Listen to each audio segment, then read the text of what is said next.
Good evening. On behalf, as chair of the Diversity Awareness Committee, a warm welcome to all of you. It's so wonderful to see people in person again, so thank you all for coming. And at any time, all of you are welcome to join, of course, our Diversity Awareness Committee. As is with all committees, we're all welcoming new members all year. And at this time, I would like to speak a little bit about International Peace Day, sponsored by the United Nations. Perhaps some of you saw the movie of Peace One Day that we showed here. And I wanted to draw attention to the peace table and determining your own action that you could do in the honor of peace. That was provided for us by the residents of, let me just stop a minute. It was sponsored by the employees, recognition team, our staff team, and they joined me. I got the one banner and then they got the one from the United Nations and put this beautiful display together for us. So we thank them very much, and it's nice to be working with everyone here in our Horizon House family. Tonight, we always start our meetings with just honoring everyone who's gone before us and gotten us to where we are today. But especially we want to honor the Duwamish Nation, because I call them a nation because they aren't a tribe. They're our beautiful Duwamish residents that were such stewards of this land that we now stand upon and sit upon. And with that, I would like to read to you our speaker tonight. And how many of you still feel that you've bumped, I'd just like to see a show of hands, how many have bumped the glass ceiling in your lifetime here? And it's still there, isn't it? So we thank Bernice tonight. And Bernice spent her early years in Montreal, Canada, to which both her parents had migrated after their families left Europe in the early 1900s. For many Jewish people who were trying to escape the persecution they experienced in Europe in the late 18th and early 19th centuries, Canada was more welcoming than the USA. Her schooling in Montreal was enriched by the requirement to learn a second language.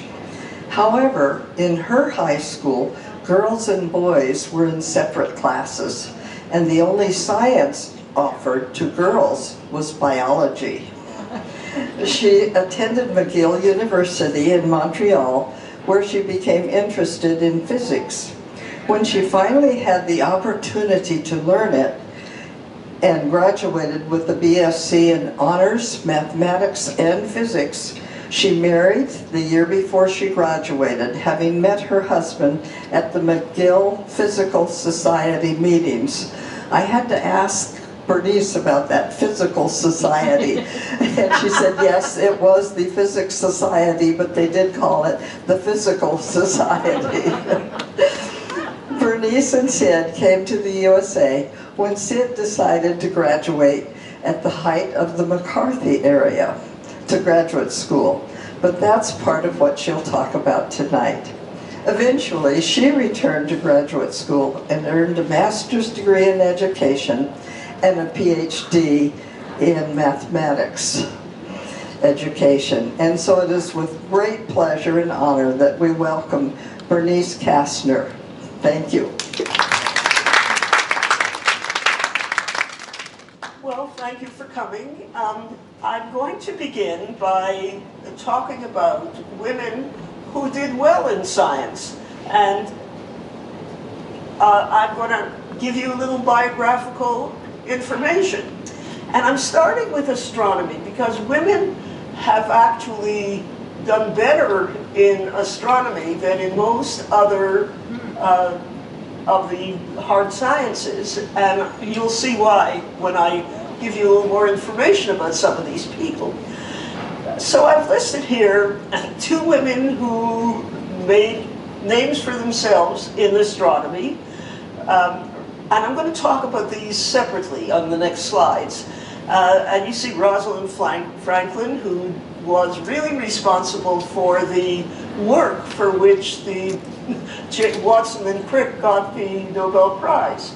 And then there was Ada Lovelace way back when. I brought with me, because Nancy gave it to me once and I still have it. I was supposed to donate it, put it on donations. And if anybody wants to read this book, Ada's Algorithm, about Ada Lovelace, you're welcome to carry it away. When you're finished with it, you can put it in the contributions. There's a hand waving back there.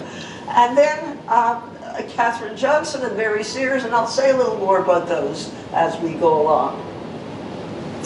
So first, Henrietta Leavitt. I don't know if you can read this. The type is small.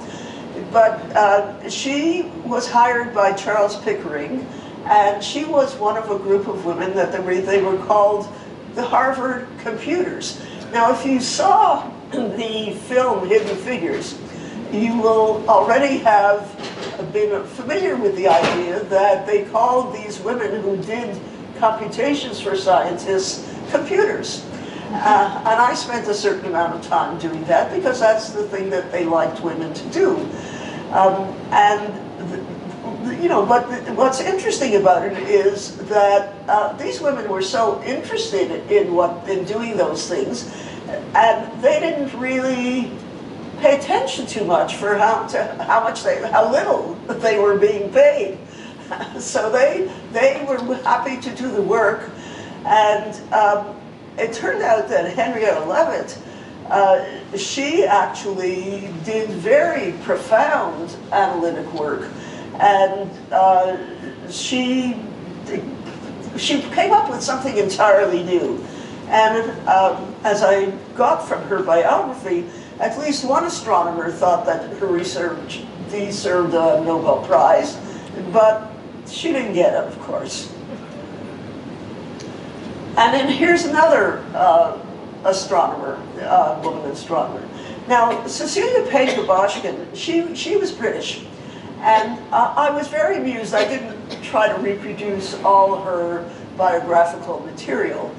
But when she was an undergraduate, she was the only woman in the class. And she was vigorously criticized by Ernest Rutherford because, well, how could women do anything interesting? Now, when I went to McGill University, Ernest Rutherford made his name at McGill. He was the person everybody in McGill physics worshipped. And there's some funny stories about Rutherford, because he was very good theoretically, but he was actually a pretty bad experimentalist. And there's a funny story that used to circulate in the McGill physics department about how he made the mistake of approaching a big magnet with his keys in his hand. And all of a sudden he was grabbed into the machine. So that was a joke that used to circulate. And I found that rather amusing when I read her biography, because when she entered the astronomy program, he ridiculed her just because she was female. She went on to do beautiful work. And I don't know if you want me to read all this or if you can read it yourself, but she revolutionized. When did she do her work? I'll read it to you. Okay. In spite of efforts to discourage her from studying astronomy at Cambridge University, she persisted and then went to Harvard in the US for graduate school. Her thesis tackled an old question: what are the stars made of? Her analysis indicated that it was mostly hydrogen with some helium.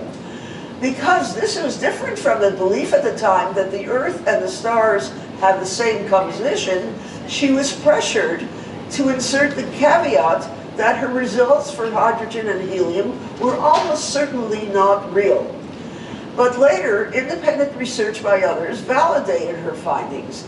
It's now accepted that hydrogen is the most prevalent element in the universe, and that hydrogen undergoing nuclear fusion powers stars.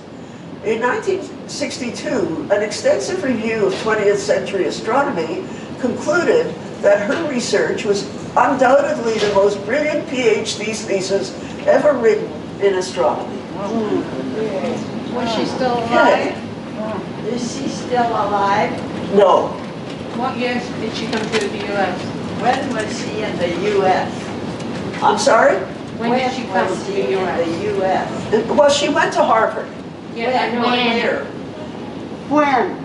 I didn't write that down.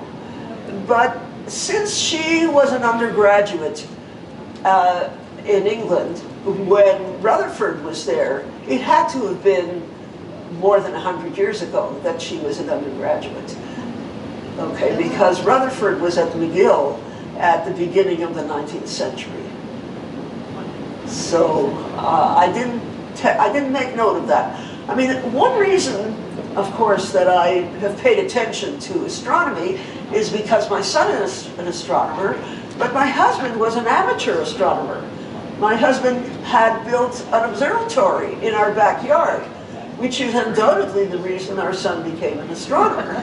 He grew up with a telescope in his backyard. We used to host the Boy Scouts and the school classes and so on to see stars with this backyard. It was quite a powerful telescope. Now, in the end, it wasn't too long after my husband went to all this effort to have the observatory in the backyard, and his interest was he had a clock drive so that the telescope would rotate by the right, by exactly the right amount to follow, so he could take long time exposures of the stars. But it was only about 4 or 5 years after he completed it that there was so much light pollution in suburban Maryland that by the time he had exposed it long enough to get a picture, all he got was a background light. And when we left Greenbelt, he donated his telescope to the University of the District of Columbia, because he didn't have any further use for it. If he wanted to do anything like that, it would have to be more professional. Okay, I'm going to go on now to Rosalind Franklin. I'll read you what's here, since obviously it's a little hard to read. And in 1951, Morris Wilkins of King's College Laboratory heard about Rosalind Franklin's expertise with X-ray crystallography and recruited her to join his research team. She and her PhD student, Raymond Gosling, took the X-ray crystallographic photograph that clearly shows the double helix structure of DNA and the genes contained inside. This photograph, combined with her research, was enough to create a model that would change all scientists' understanding of DNA. It seems she never knew that in February of 1953, Max Perutz at the Cavendish Lab had let Watson and Crick see his copy of the Medical Research Council's report summarizing the work of all the principal researchers, including Franklin's. She was writing a paper to report her results when the Watson and Crick publication appeared. And it seems that Watson and Crick never told Franklin what they later said from public platforms long after her death. Unfortunately, she died quite young. But that they could never have discovered the double helix of DNA in the early months of 1953 without her work. And there are many people afterwards who felt that she should have shared that Nobel Prize at the very least. And one of the, we used to have in the library, I checked this evening when I first came down here, because at one time we had a paperback book, a biography of Rosalind Franklin. And I don't see it there, which doesn't mean we don't still have it, but we didn't have it. And the other thing that when you read more about Rosalind Franklin, she was in the middle of writing up her research when Watson and Crick beat her to the publication. So There you are. A book came out 2 years ago on the latest stuff about DNA and all of this history, and it's the up-to-date truth. Yes, I mean, she gets a lot of credit now, but not during her lifetime. Of course, she died young, and so that's very unfortunate. Yes? Bernice, the same year, 1962, that they awarded the Nobel to Watson and Crick, they gave the chemistry award to Perutz and Wilkins, although Wilkins' contribution was far less, and people say it was a kind of a consolation prize. Nobody else can hear you. Start again, please. Wilkins actually was awarded the Nobel Prize at the same time in a different field, protein structure, which Perutz was the main recipient of. Wilkins' contribution was, you know, somewhat secondary, but the rumor was that they awarded Wilkins the prize because he was Franklin's supervisor. Yes, he was the one who hired her. That's right. Okay.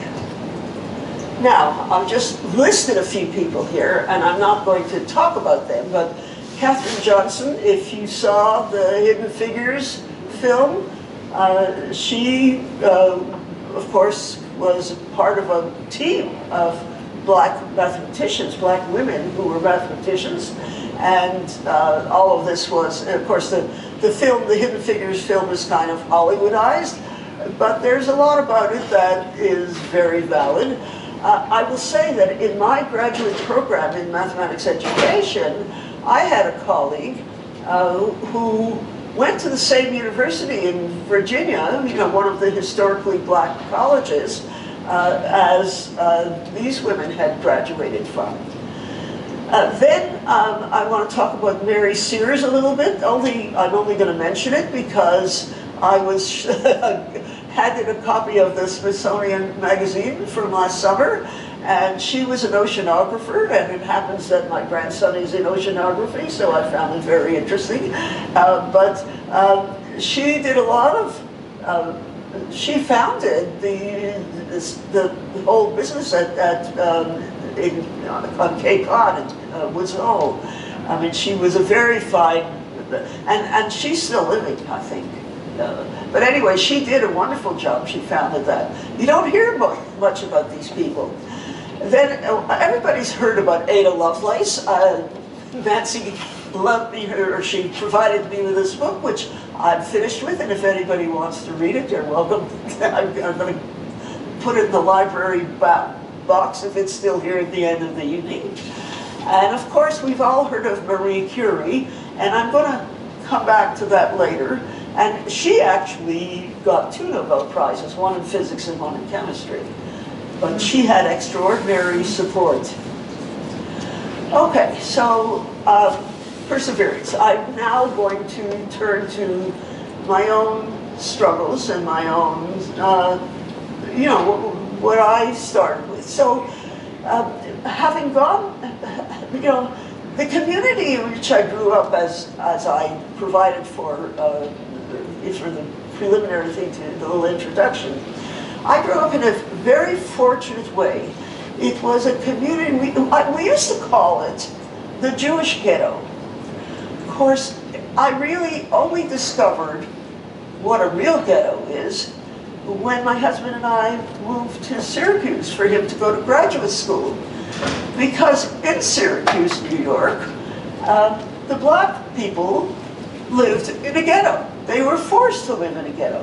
Now, in Montreal, the Jews lived in this ghetto, but it was mostly, not completely, but it was mostly by choice, so that they could share that immigrant experience with others who would appreciate it.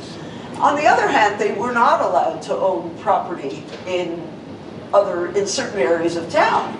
So there was still a certain amount of imposed ghettoization, but it was nothing like what we encountered in Syracuse. The northern cities I can't tell you how appalled I was. We lived in student housing, of course, in what had been converted barracks. At one point, our next door neighbors, who was a black couple, both of them extremely well educated. The reason they qualified for student housing was because the husband was in medical school. The wife, she had a wonderful job in the mayor's office, but the only place in the city where they would have been able to live was in the black ghetto. And they had a daughter who was ready to start school. And the schools, needless to say, didn't meet their standards. And so they moved into student housing because by living in the university student housing, their daughter went to a good school. So, you know, that was the real ghetto.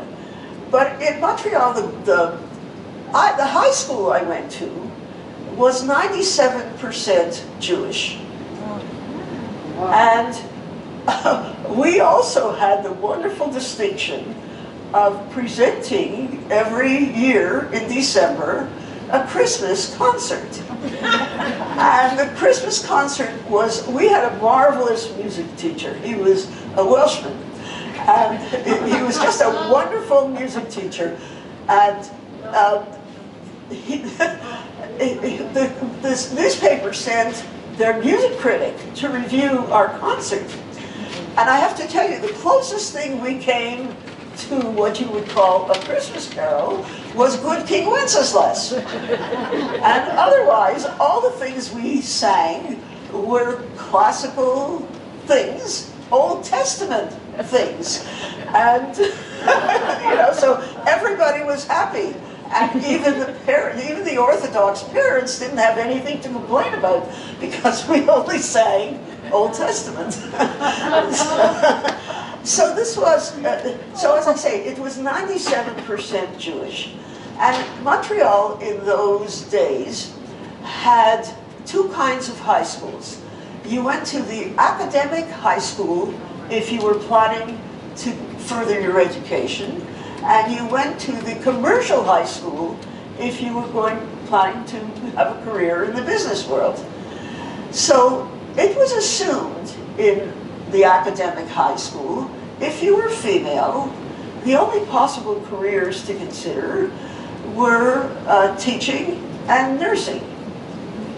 And so, but why, if you were going to be a nurse, you didn't need to take chemistry, I will never understand. But the only science that was allowed for girls was biology. However, they did have an exception in terms of the advanced math. Now you have to realize the Canadian system, it's not like the American system of high school, where you take algebra one year or geometry the next year and so on. In the Canadian system, you took algebra and geometry concurrently. You may have math every day, but one day it was algebra, one day it was geometry. And then if you wanted to take advanced math in the last 2 years, you could take trigonometry and advanced algebra. And again, you took them simultaneously. Now, they did not allow girls to take physics or chemistry, but if a girl was interested in taking the advanced math, they there were 12 of us in those last 2 years who wanted to take the advanced math, and they put us into a boys' class. Now, why they couldn't do that for physics or chemistry is beyond me, but that's the way it was. And so I was never allowed to, I never had the opportunity in high school to take either chemistry or physics. But Quebec also had these matriculation exams, and everybody took them. And it actually was very good that I had the 4 math classes. But I had 4 math tests to take for my matriculation exam. Because I can tell you from my own experience, it's much easier to get a high score on a math test than on anything like English or anything more qualitative. Because in math, it's either right or wrong. Also, there must have been the trigonometry final exam, the matriculation exam, in the year that I took it, must have had an error. And there was one problem that I did it, and the answer made no sense. But my high school teacher in those last 2 years that I sat with the boys' class, all his tests were, in those days, we had blackboards all around the room, and you didn't Xerox things. When you walked in on a test day, there were all the blackboards were filled with questions, and the way this teacher operated was, you just did as much as you could do. You could choose whichever problems you wanted to work at, and you did as much as you could do in the time that you had. And then whoever got the most right was given 100%, and everybody else was graded on a scale from that. So one of the things he taught us to do was work fast. And on that trigonometry exam, I actually finished with time to spare.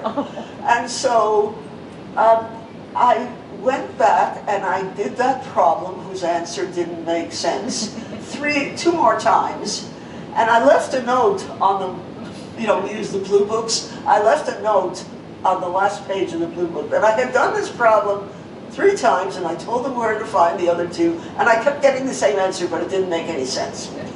Well, I think there must have been a mistake in the problem, because I must have gotten bonus points, because I had a very high score in trigonometry. And I think they must have given me bonus points. And so that was wonderful, because what it did was it pushed my average up high enough that I was one of the top finalists in the end. And I got a university scholarship. I had most of my tuition free because of my performance in the final exam.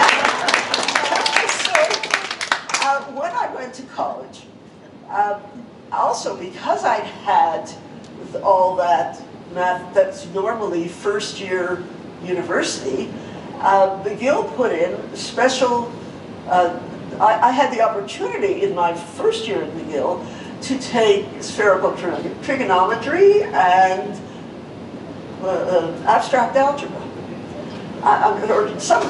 Advanced algebra they called it. Anyway, so I had all that math. And then, for the first time, I also had physics and chemistry. Well, that's when I got excited about physics. The instructor, the physics class was, big lecture, 150 students or so, and the teacher was only a graduate student. But he made it so interesting. The girl who sat next to me in the physics class was a classmate of mine in high school. She had come in second in the province. And it was really funny because she was also a musician. She was a fantastic pianist. And I used to come home from that class with a bruised arm because she was constantly grabbing my arm because she was so excited what was going on. And she was the one who put the idea in my head. She said, let's apply for the honors math and physics program. And I thought that was a great idea. So I did it, and she didn't in the end. And when I met her, many years later, I asked her how come she never did. And she was persuaded by her family and her friends that a girl's job in college was to find a husband. And that if she would do that, she would be destroying her chances of finding a husband. And I have to say that was, at the end of that year, when I got so excited by the physics and I wanted to do that, and I applied for the honors math and physics program, my mother was very worried, and she said, "You'll never get married." But my father was so delighted that he didn't have to come up with much tuition money. He said to me, "Look, kid, you can do whatever you like." Anyway, so I applied. And when I applied, I was invited I was commanded to make an appointment with the chair of the physics department, where he informed me that they would not allow me to do this. And what he said is, look, you'll get married, you'll have children, you'll never be a physicist. Well, you know, all of that came true. I never became a physicist. But on the other hand, McGill at that time had a quota for Jews. They had a quota for Jews, particularly in the medical school. And of the, there's so many ironies. The honors math and physics program, we soon discovered, it started its second year. There were 40 of us that year. The following year, there were 20 of us. And at the end of the program, at the end of the fourth year, there were 10 of us that graduated with honors in math and physics. Now, of the 10 that got that degree, 2 of the men never intended to be physicists. The only reason they took the program was so they would they were both Jewish, so they would qualify for medical school. And they both became doctors because it made them more competitive to have that degree in honors math and physics. So, you know, that's the way it was, right?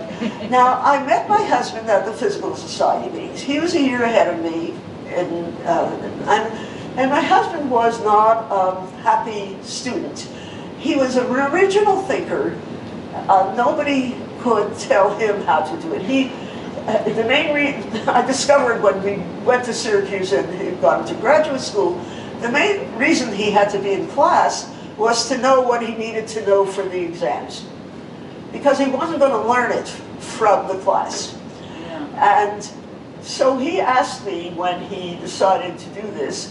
I mean, you know, it was very funny because at the end of our first year, when I had my last year to finish and I was already married, and he had the job in Ottawa, and I had to go back to Montreal to finish the year, I said, I don't know if I'm going to go.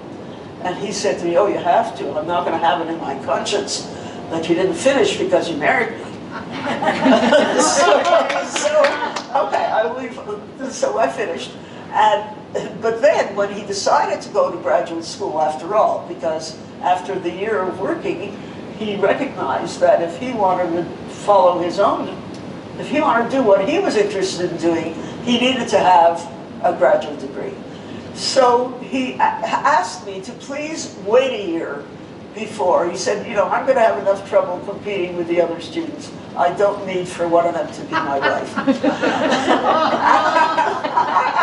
I could see that. By this time I knew well enough to realize that was okay. And besides, I would have very much liked to work for a while, because I would have been interested to use what I knew, and there were lots of very good jobs in Syracuse advertised. However, we got there at the height of the McCarthy era. So I applied for 3 different jobs, all of which I was perfectly qualified for, all of which interested me. And I didn't get any of them. And finally, you know, I needed to be earning something. For a while I worked in a department store, you know. But then they put out this call at the Syracuse Memorial Hospital to train people in cytology, to train people to read pap smears. Now, I had a very strong biology background, and so I decided that was more interesting than working in a department store. I was actually trained by, the person who trained me was a nurse who was trained by Dr. Papanicolaou himself. Oh my goodness. So that was at least interesting. And by the time my husband finished his master's degree, I was pregnant with our first child. And he was going to quit after his master's degree, but he went through the same cycle. He quit, he got a job with General Electric in Schenectady, and after a few months there, he said to me, well, every time I discuss my ideas, every time I bring my ideas up at a meeting, nobody's interested. But if I discuss it with this guy in the next office, and he brings it to the next meeting, all of a sudden it's interesting. And what's the difference? He has a PhD. So I guess I have to go back and get my PhD. So we went back, and meanwhile we had a second child while we were in Schenectady. So we went back for him to get his PhD, and that was the year they launched Sputnik. Okay, and all of a sudden there was this great cry that people with science and math backgrounds should teach. And Syracuse University put in what they call the 5th year program, that you can get your master's degree in education after 1 year if you already had a bachelor's degree and if you had a science or a math specialty. So, and our girls by that time were old enough to be enrolled they had a wonderful nursery school on campus. And so I applied for it to the math department because they were also looking for people to teach the first-year math courses. And they told me in the math department that they were tired of hiring physics wives. However, somebody failed to show up at the last minute. So on Friday evening, before classes started on Monday, I got a call from the math department at Syracuse saying, "Are you still available? Do you still want to do that?" So I got an assistantship, and so I took 2 years to do the 1 year program because I was teaching part-time. And so that was very interesting. And I enjoyed that a lot. And I ended, by the time my husband graduated, I had my master's degree in math education. And then, you know, we were going back to Canada. That was the original plan. But they were building the Goddard Space Flight Center. And my husband, having always been an amateur astronomer, and that was kind of a glamour job that he couldn't quite turn down. And besides, he was a spectroscopist, and he had exactly the skills that they really needed. So we moved to Greenbelt, and he joined the Goddard Space Flight Center. And shortly after, and that's where our last child was born, the astronomer, that's where we had him. And during that year, of course, there was, after the Soviets launched Sputnik, everybody wanted, there was always a shortage of math teachers. And so I ended up actually teaching for a while because we met another, because we were lucky enough to meet a woman who, she came and she said, "Look, they need math teachers. Why don't you go apply for the job?" And she offered to take care of, I mean, the girls were in school. They were old enough to go to school at that point, but Joel was still 1.5 years old. You know, he wasn't ready for anything like that. And she offered to take care of him. And it would be like he was staying with his grandmother. So she said, "Why don't you go for the interview and I'll take care of him. And when you get back, you'll see how the interview ends and I'll see if I think I can manage this." So I did. I taught for 2 years in the junior high school. And, but at the end of the second year, when he got to wandering around, he got to be a little too much for her. So that was the end of that for a while. But then when he started nursery school, I decided that I would, you know, go back and do some other things. Anyway, I think that, yes, the other thing I wanted to say was after the PhD, after I got my PhD, and I was close, all I had to do was finish the dissertation. I applied for a job at the community college. And the community college, Montgomery College, had two campuses. One was a very big one in Rockville, which was 25 miles on the Capitol Beltway commute, and the other was closer, was in Tacoma Park. And that had a vacancy, and I applied for it. But I didn't get that job. And then I went back and I actually finished my PhD. And meanwhile, I was able to teach part-time at the University of Maryland. And so, but when I'll come back to this later. So, I don't want to go on forever. When I was at the University of Maryland, the math department had two very outstanding women in the department. And some students, this was the sweetest thing you ever saw. Some students got access to the state government in Annapolis. And all of a sudden, this story appeared in the campus newspaper about salaries, faculty salaries. And these two outstanding women mathematicians had a much lower salary than many of the men who were not nearly as accomplished, as published, as recognized as these two ladies. So that's part of what the glass ceiling is all about. In fact, when I applied at the community college, well, first of all, the job I first applied for was at the closer campus, and I didn't get that job.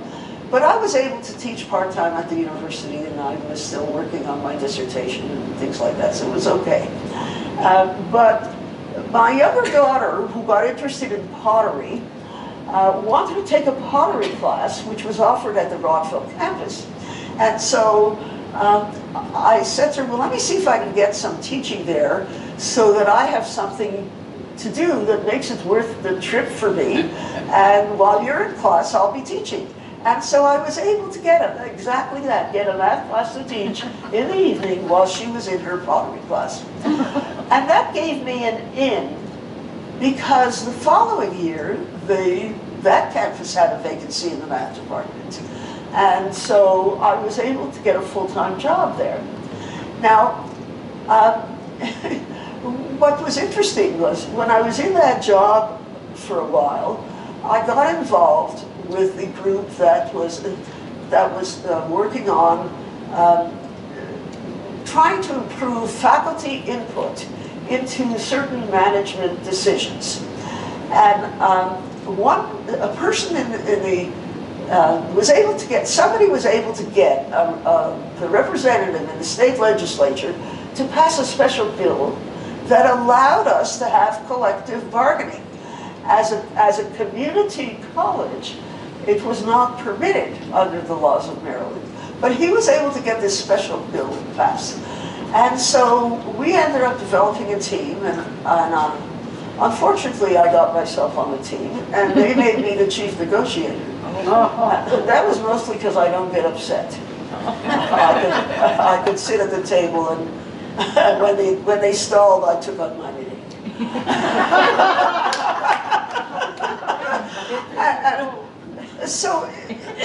But one of the things I learned as a result of being on that team is that when I got that full-time job, the chair of the math department at the time had said, well, you know, this is the salary we said we were going to pay for this job, and you're really qualified for it, but they've cut the budget. So he offered me considerably less. Now, I was never that money conscious, although at that point we were going to have 2 kids in college and we couldn't use the money. Well, one of the things I discovered from being on this team is that was a lie. Yeah. So this is one of the ways that this glass ceiling is, that yes, you will get certain jobs, but they really, the managers somehow want to underpay women. And one thing that was reported to me indirectly afterwards was the department chair at that time said, well, it was a second income. Yes. Yeah. Supporting the men. Okay, so I'm now entering, just so that you get a flavor of what happens with women who go into these fields. Now, it turns out that in medicine, in the biological sciences, women do better. But in the engineering, science, technology, engineering, and mathematics, the median income is women get about 74%, about 3/4 of what men get. And this is documented. And this is wider than in the regular, the regular market. So I think yes, I just added, on a more optimistic note, when my son was here this week, he pointed out when he found out I was going to give this talk, that in fact, there have been 2 Nobel Prize winners. They were both in 2018. And he knows about it because he knows the one who got the award in physics. But in chemistry and physics, Nobel Prizes in 2018, both of them, well, the one was shared, and the other was, well, they were all shared, but the one in chemistry got half, and the other half was split between 2 people, and the one in physics got half. It's still there, but somehow, I mean, I have a little bit of a theory about it. When you read the popular press, they say behind every successful man, there's a woman. And I think the men don't want to lose that. That's one reason they don't want to acknowledge that women can do these things. So on that note, I'll stop unless you have questions.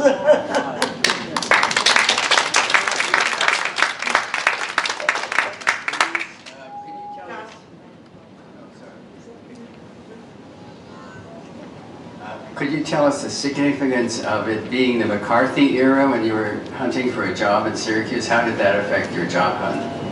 Oh, well, when I went back to because when I went back the second time for that interview, for the second interview, what the man said, the guy what he said was, here you are, a newly married female alien. Do you know how long it's going to take for me to get a clearance for you? 1.5 years. That was because of the McCarthy era. And he said, by that time, you'll be pregnant. And like I say, 1.5 years later, I was pregnant. But I think if I'd had an interesting job, I might have not been in such a hurry. Although I have no regrets about that.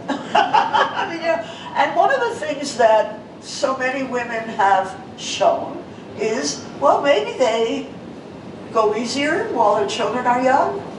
And of course, science historically has always been done mostly by rich men who didn't have to worry about early living. I mean, when you read the history of science, that's who had the leisure to explore ideas. It was the moneyed class. It wasn't poor people who did that. There's nothing new there. And it's just that I think that many men they want their wives to be their helpers. They don't want them to be, I was fortunate to marry a man who, although he asked me to please wait 1 year and not have his wife in his class, but we knew each other pretty well by then, and I could agree that was a good idea. But, when I said to him, oh, I don't know if I'll go finish, he said, oh, you have to. I'm not going to have it on my conscience. It's complicated. There's somebody back there.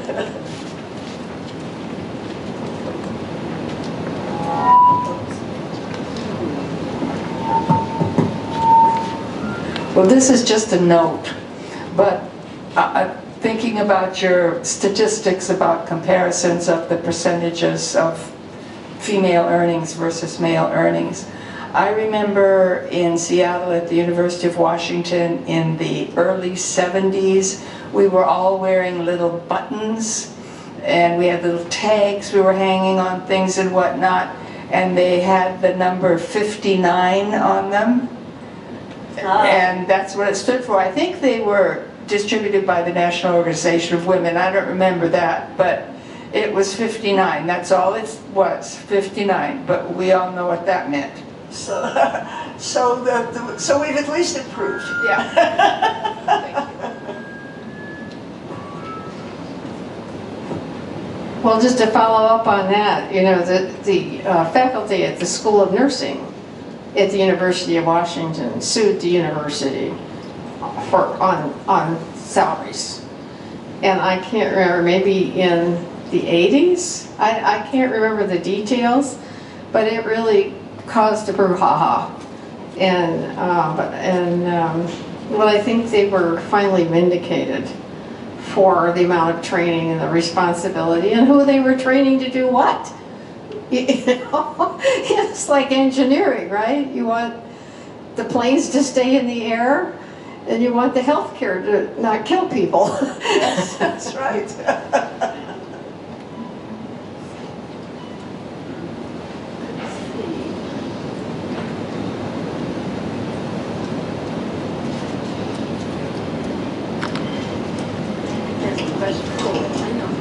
Do we have other questions?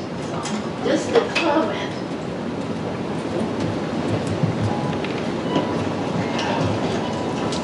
We have as a resident here Pam Mitchell, who was heading the head of nurses at the University of Washington. We might raise some questions to her as to her experience there. She was probably there. I don't think she's I have a sense that when you look at the statistics for menopause, in medicine it's a lot better. And partly because women have always been a big part of that. And there are more female doctors now than there used to be. And so I think certainly the wage gap in medicine is not big if it exists at all. And in certain areas, in math and science it's not, but in the technology part, that's the part that's really surprising. That you know, women engineers don't get paid nearly as much as the male engineers for the same job. It's just there is that tradition somehow, and then they get away with it.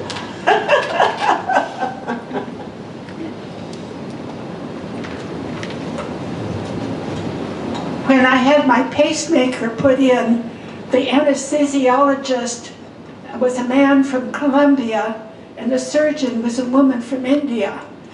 And in your experience, what has been the influence of immigrants and women from other countries in the mix? Well, in general, certainly in mathematics. I mean, when I got my last job, when we moved back to Vancouver, I got a job in the math department there, and what they needed, they teach their math and large lecture, and what they do then is split the class into little sections to work on the homework and so on with a tutor, with a graduate student. They needed, so many of their graduate students they didn't speak English well enough to communicate with with the students. And they developed a big problem that the students would crowd into a different room than the one from which they were inside if the person teaching that spoke English well enough for them to understand it. And so they moved to an open lab setup, and they hired me to manage it. That was my job at Simon Fraser University, which I really liked. And that was the first the first thing I had to do was teach the graduate students that if a student came to them for help, they were not to deliver another lecture. I said, the student got the lecture. When the student comes to you and says, I can't do these problems, the first thing you say to the student is, show me what you tried. And if the student says, I don't even know how to try, then you say, where in the book did you look for help? In other words, I tried to teach them how to tutor and not to try to, what the last thing you want them to do is do the problem for the student or give them another lecture about it. Obviously, the student didn't get anything from the first lecture, so why are they going to get something from another lecture? And to interact. That was the advantage of this site, was that it was a place. So I trained the graduate students. But one of the big problems was the English of these graduate students was very weak. They came from China, they came from Iran, they came, they came from all kinds of places where English was not the first language. And so that's, it's a big issue. That's one reason the Indian people come from India to work in these jobs here because they learn English in India. Okay, that's because of the British rule for so long. So, but so many of these other countries, the big problem in terms of communication when you're teaching is if you don't speak the language, it's very hard. Bernice, could you possibly comment on whether or not the male-female ratio in the tech world, we've heard so much that women, for instance, there aren't as many women at Amazon than as men. Where did that come from and why did that happen? Is it a relationship with math or is it what is it a relationship to? I can only guess. My guess is as good as yours. I mean, because I don't know. My guess is that many of these men don't want to work with women. In particular, they don't want to take orders from women. And so it makes them uncomfortable. So sad.